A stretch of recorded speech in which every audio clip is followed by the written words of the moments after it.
Assalamu alaikum, this is Maria Zulfikar welcoming you to the English news from Btv-Chattogram. Let's begin with the top stories. Port city of Chattogram abuzz in election campaign. Candidates visit voters door to door.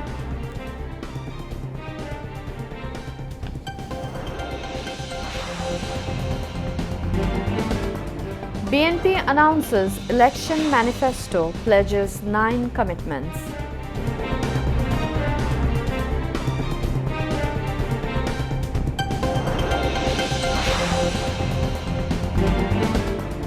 Roots of corruption to be uprooted if 11-party alliance comes to power, says Jamaat-e-Islami Amir.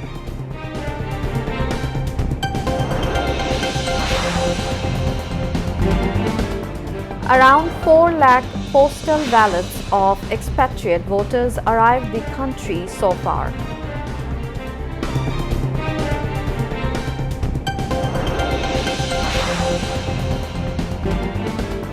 At least 31 killed in explosion at Shia mosque in Pakistani capital Islamabad.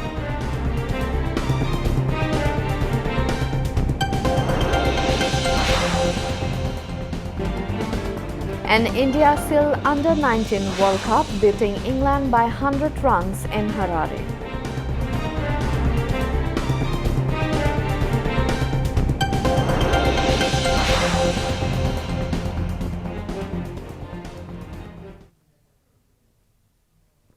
Viewers, those were the top stories. Now moving on to the details. Only 4 days are left of the campaigning of the 13th Parliament elections. The campaigning will end at 7:30 a.m. on February 10. As time is running out, the campaigning of different parties gets momentum in the port city of Chattogram. The alleys of the city are now filled with slogans and miking. Candidates from BNP, Jamaat-e-Islami, Islamic Movement and other parties are now going to the voters in respective constituencies to seek votes in favor of their symbols. After a long time, BNP has brought back life among the grassroots activists of the party. Abu Sufyan, the BNP-nominated candidate for Chattogram 9 constituency, and Syed Al-Noman for constituency 10 are going door-to-door seeking votes. Their main pledges are restoration of democracy and control of price hike, providing free services to the basic needs of the people. On the other hand, Jamaat-e-Islami candidates in constituencies 9, 10 and 11 in Chattogram are also passing busy time in campaigning. Although the party is contesting under 11-party alliance, they are going to the voters in support of the parties in their alliance at the field level, promising different pledges. They are promising voters for quality education and society, justice and building a prosperous Bangladesh. The candidates of the Islami Andolan of Bangladesh are not far behind. They are campaigning as a single force without relying on any major alliance. They are trying to attract young voters with their promises of Islamic finance and building a just and welfare-based, corruption-free society. The BNP has announced its manifesto ahead of the 13th National Parliament elections. The party has mentioned 9 main promises in the manifesto. BNP Chairman Tariq Rahman announced the manifesto at a hotel in the capital this afternoon.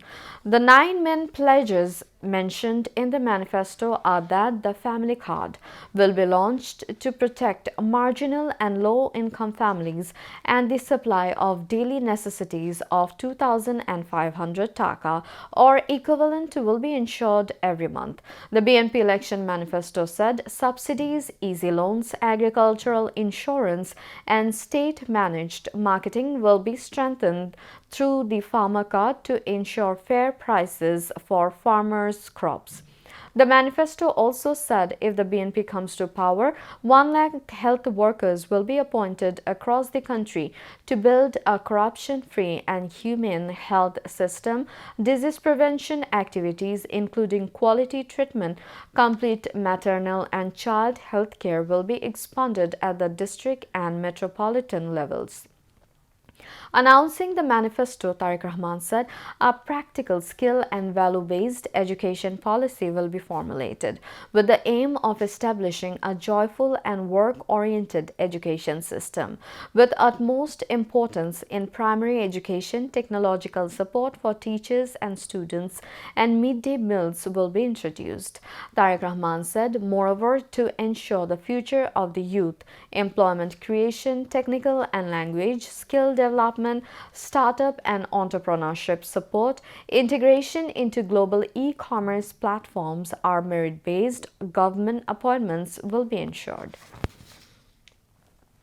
Bangladesh Khilafat Majlis has presented a framework for justice-based state reforms and Islamic good governance ahead of the upcoming national election. Bangladesh Khilafat Majlis Amir Maulana Mamunul Haq presented the 22 points manifesto this morning at the party's Purana Palton central office in the capital. He pledged to build a humane and developed country. Bangladesh Khilafat Majlis senior Naib Amir and convener of the Election Steering Committee, Maulana Yusuf Ashraf, Naib Amir Maulana Kurban Ali, Joint Secretary General Maulana Tofazzal Hossain Miazi, Organizing Secretary Maulana Azizur Rahman Hilal, and Member Secretary of the Election Steering Committee, Maulana Hassan Junaid, were present at that time. The manifesto places emphasis on balanced development, good governance, and a corruption-free state system, a strong defense and national security framework, an independent and dignified interest-based foreign policy, a unified moral education system for all, employment creation, women's rights, and several other key issues. Addressing the program, Mamunul Haq said the manifesto outlines an integrated and practical roadmap to overcome the ongoing state crisis. He also said that if Bangladesh Khilafat Majlis candidates are elected, efforts will be made to implement the 22 points agenda in full. Bangladesh Jamaat-e-Islami Amir Dr. Shafiqur Rahman has said that corruption will be uprooted if the 11 parties alliance gets the opportunity to run the country in the future. He made the remarks this morning while addressing the first public rally organized by Jamaat-e-Islami Bangladesh in Mehdiganj of Borishal. Later in the day, Dr. Shafiqur Rahman spoke at a second public rally in Bhaupal of Patuakhali. At the rallies, Shafiqur Rahman highlighted the alliance's anti-corruption stance and sought votes in favor of the candidates of the alliance. The Jamaat Amir alleged that public money has been looted over the past 15 and a half years in the name of banks, insurance companies, and mega projects. He claimed that 28 lakh crore taka has been laundered abroad during this period and announced a final struggle to recover the siphoned off funds. The Jamaat Amir said the future of Bangladesh would be in the hands of those who do not engage in extortion, corruption, case business, looting, illegal occupation, loan default, asset plundering, and bank robbery. Dr. Shafiqur Rahman also introduced Jamaat-e-Islami nominated candidates for various constituencies in the Borishal region and sought public support in their favor. Ahead of the upcoming 13th national parliamentary election and the referendum, a total of 4,01,460 postal ballots sent by expatriate Bangladeshis have so far arrived in the country. Through the Postal Vote BD app, 7,66,862 ballots have already been dispatched to registered expatriate voters. Of this, 5,26,498 voters living abroad have received their ballots and 4,82,817 voters have completed voting. So far, 4,49,006 ballots have been deposited at post offices or mailboxes in the respective countries. Among them, 1,24,746 ballots have been received by the returning officers. Meanwhile, the Election Commission has also begun sending postal ballots to voters residing within the country. Ballots have already been sent to 6,94,146 registered voters nationwide. According to information available up to 9:30 a.m., today 3,24,202 voters residing in the country have received their ballots. Of them, 2,59,394 voters have completed voting and 2,13,697 voters have deposited their ballots at post offices or mailboxes. Among this, 30,706 ballots have been received by the returning officers. For the 13th national parliamentary election and the referendum, a total of 15,33,684 voters at home and abroad have registered through the app to vote via postal ballots. Now, international news.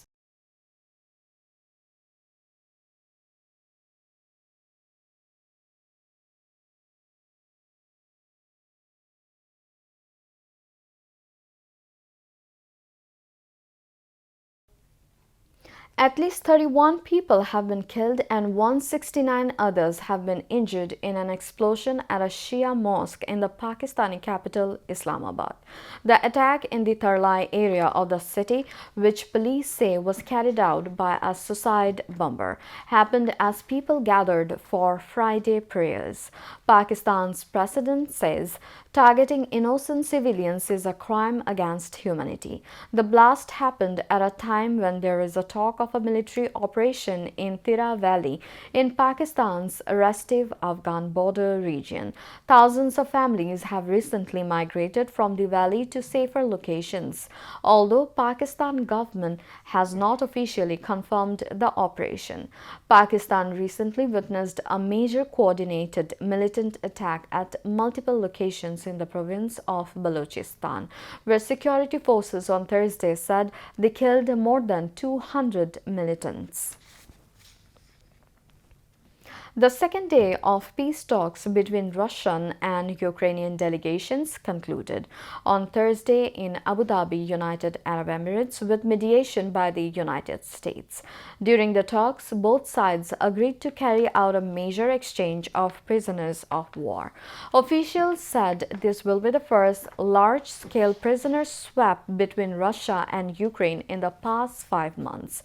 U.S. President Donald Trump's special envoy Steve Witkoff said representatives of Ukraine, Russia, and the United States have agreed to exchange a total of 314 prisoners of war. The last prisoner exchange between Ukraine and Russia took place in October last year. On October 2, Russia released 185 Ukrainian soldiers and 20 civilians who had been held in its custody. In a post on X on Thursday, Witkoff confirmed that an agreement on the prisoner exchange had been reached. Meanwhile, the United States and Russia are moving to resume high-level military dialogue and communication between the two countries. The decision was agreed upon following meetings between senior Russian and U.S. officials in Abu Dhabi. The move is being seen as a possible signal toward partial normalization of relations between Moscow and Washington.